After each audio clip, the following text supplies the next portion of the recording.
Hello 8th class, a very good morning to all of you.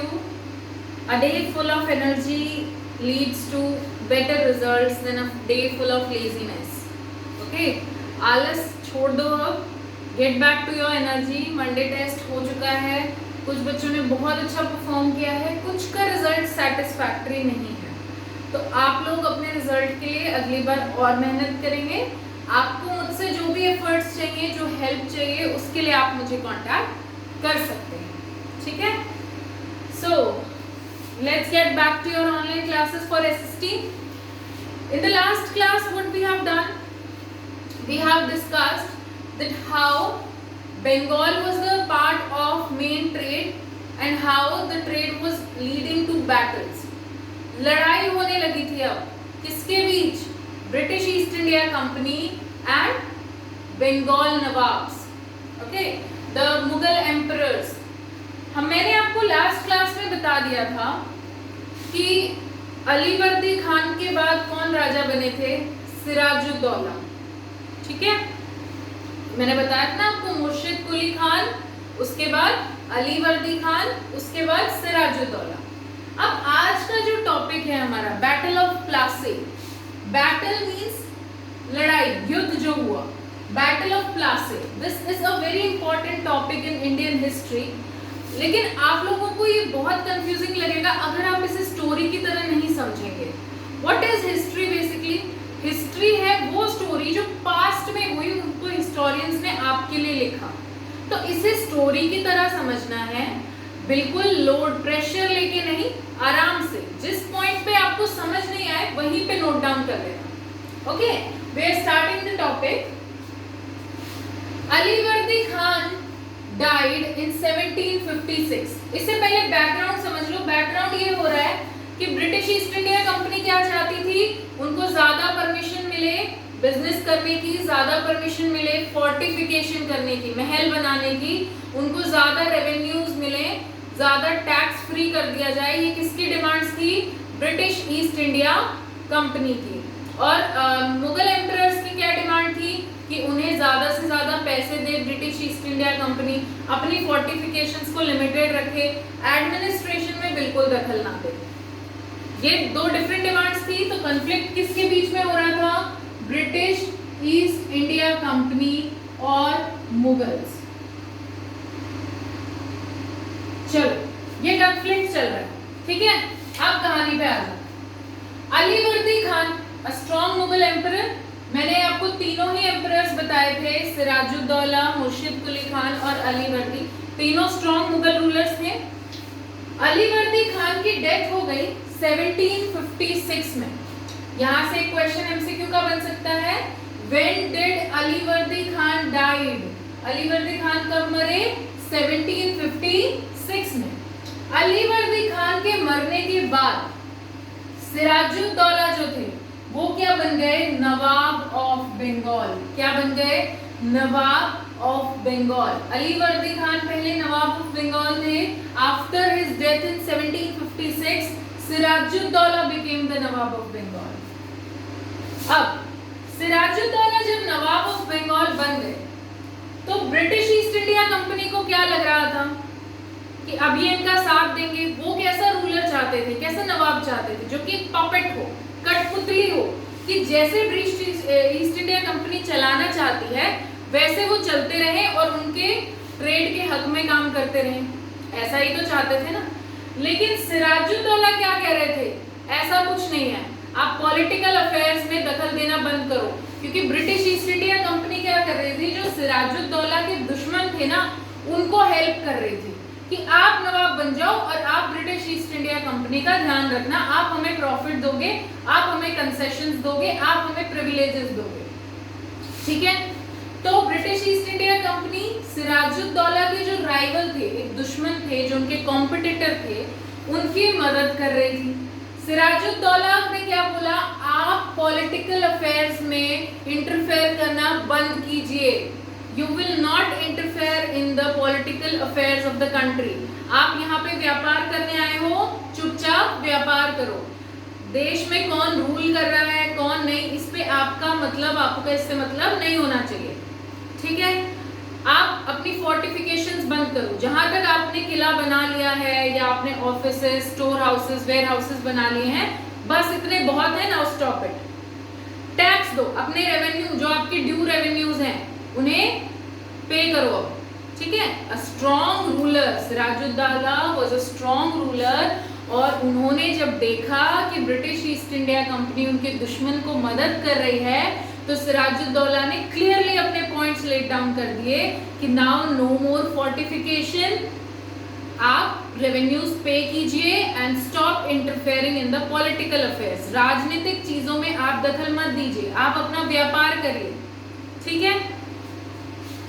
नहीं माने, होते ना कुछ ढीठ। अब मैं आपको कुछ समझाती हूँ कभी कभी कि लिखा करो बेटा, लिख के याद किया करो, लेकिन कुछ ढीठ होते हैं जो नहीं मानेंगे। ऐसे ही ब्रिटिश ईस्ट इंडिया कंपनी भी ढीठ हो गई थी, उनको प्रॉफिट मिल रहा था इंडियन ट्रेड से, सो वो सिराजुद्दौला की बात मानना नहीं चाहते थे।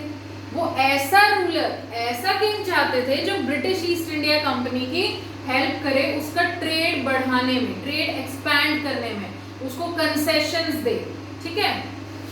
तो अब जब नहीं मान रहे तो नवाब बोले सुधारना तो पड़ेगा, जैसे तुम नहीं मानते तो मैं क्या कहती हूँ, सुधारना तो पड़ेगा।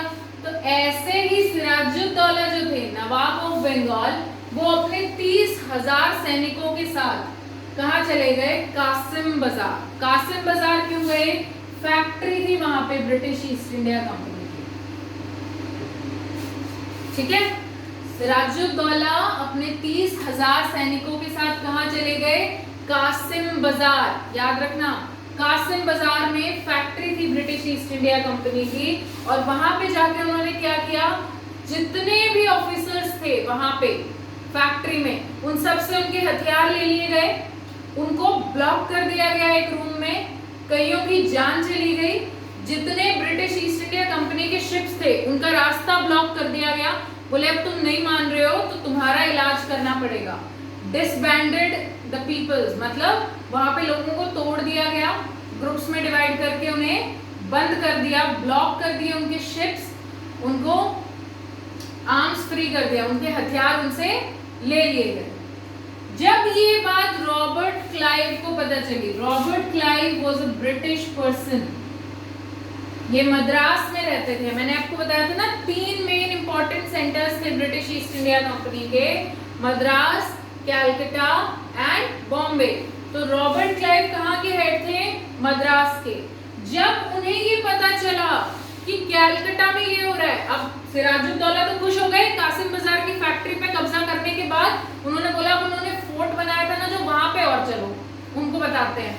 अब रॉबर्ट क्लाइव को ये बात पता चल गई कि ये क्या हो रहा है, तो उन्होंने क्या किया, अपनी फोर्सेस सेंड कर दी कैलकाटा। जो फोर्स उनके पास, जो आर्मी थी ब्रिटिश ईस्ट इंडिया कंपनी की, जो आर्मी थी, उसको कहाँ भेजा, कैलकाटा। नेगोशिएशंस फिर भी नहीं हो पाए। नेगोशिएशन का मतलब क्या होता है, आपकी वर्ड में बुक है नेगोशिएशन, उसका मतलब है समझौता, ठीक है।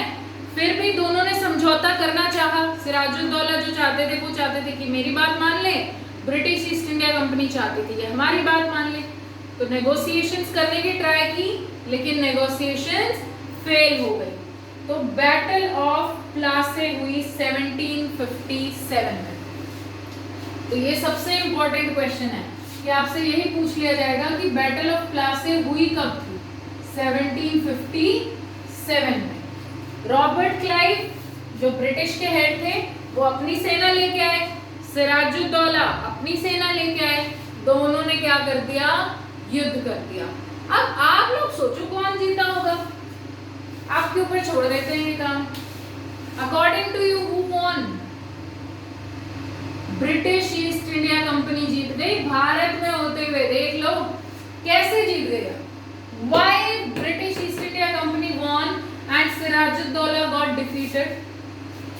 क्योंकि सिराजुद्दौला की आर्मी में एक कमांडर थे, जो सिराजुद्दौला की फौज थी उसमें एक बहुत इंपॉर्टेंट कमांडर थे जिनका नाम था मीर जफर। मीर जफर ने सिराजुद्दौला की हेल्प ही नहीं की, पूरी आर्मी को फाइट ही नहीं करने दिया। क्यों?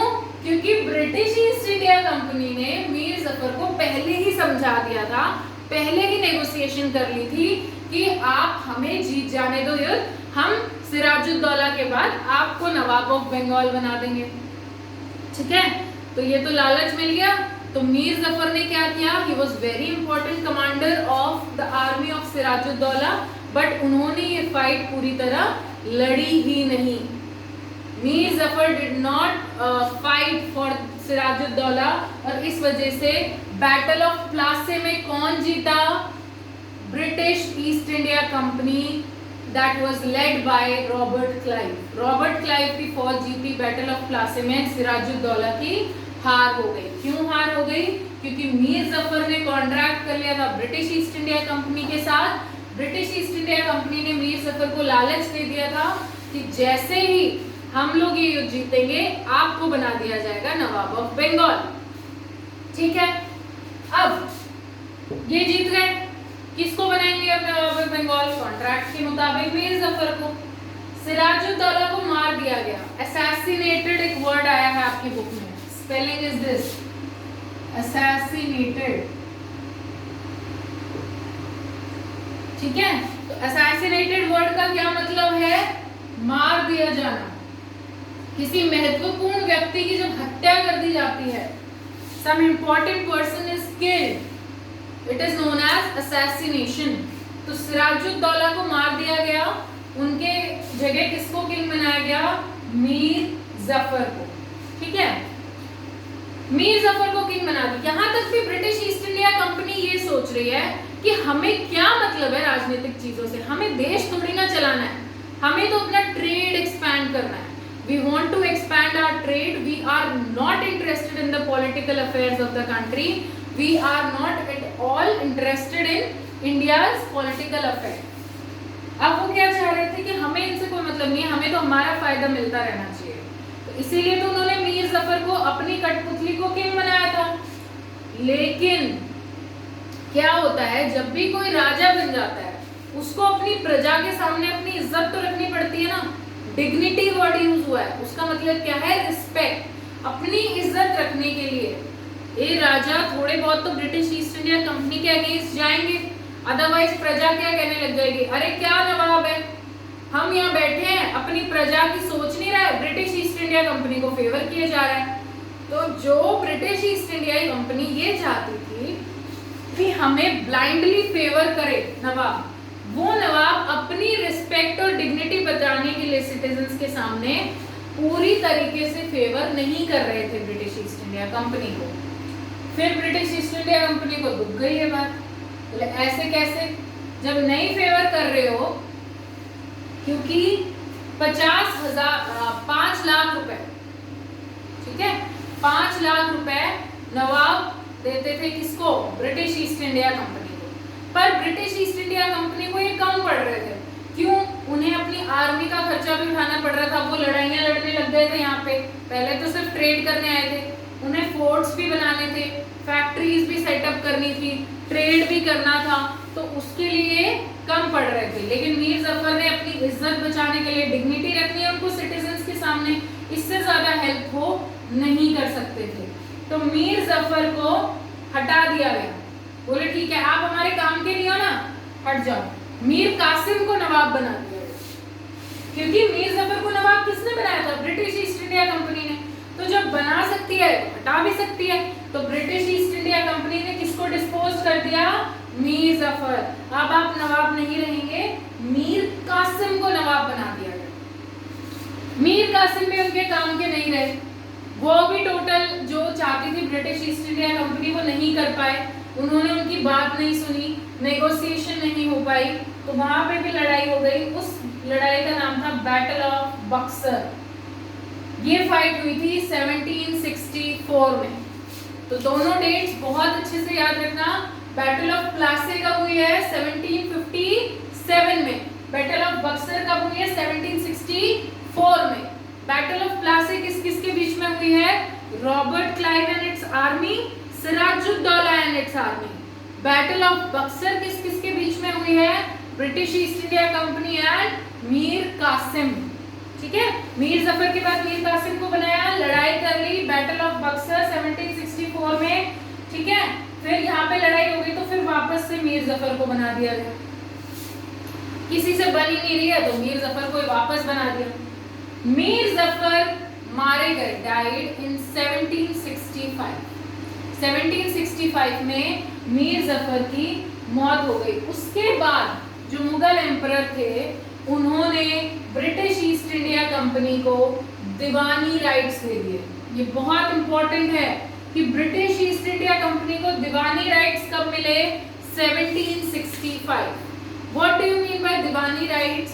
जब आपको किसी जगह के जो भी पैसा आ रहा है वहां पे, प्रॉफिट, रेवेन्यू, उस पे पूरा अधिकार मिल जाए, उसे बोला जाता है दीवानी राइट्स।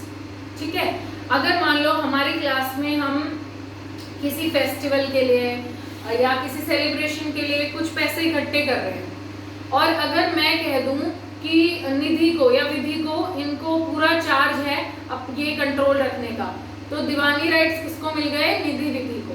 ठीक है, सो दीवानी राइट्स का क्या मतलब था? When the power of revenues, the power to make money, the power to collect tax is given to somebody, it means it has given diwani rights. तो दीवानी राइट्स बंगाल के कब मिले? ब्रिटिश ईस्ट इंडिया कंपनी को 1765। मीर जफर के मरने के बाद जो मुगल एम्परर थे उन्होंने 1765 में ब्रिटिश ईस्ट इंडिया कंपनी को सारे रेवेन्यूज का हक दे दिया।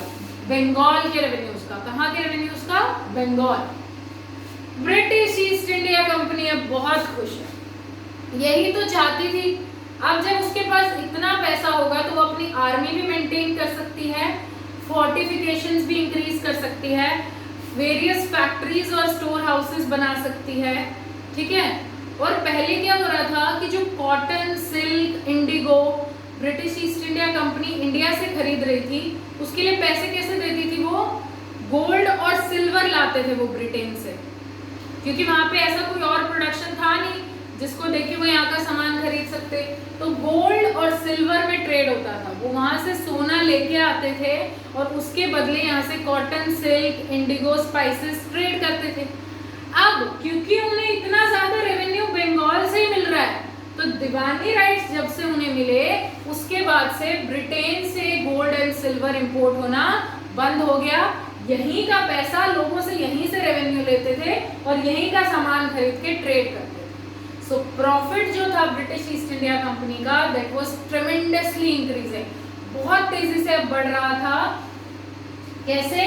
क्योंकि यहाँ से ही रेवेन्यू लेके वो यहीं का सामान खरीद रहे थे एंड प्रॉफिट किसको हो रहा था? ब्रिटेन।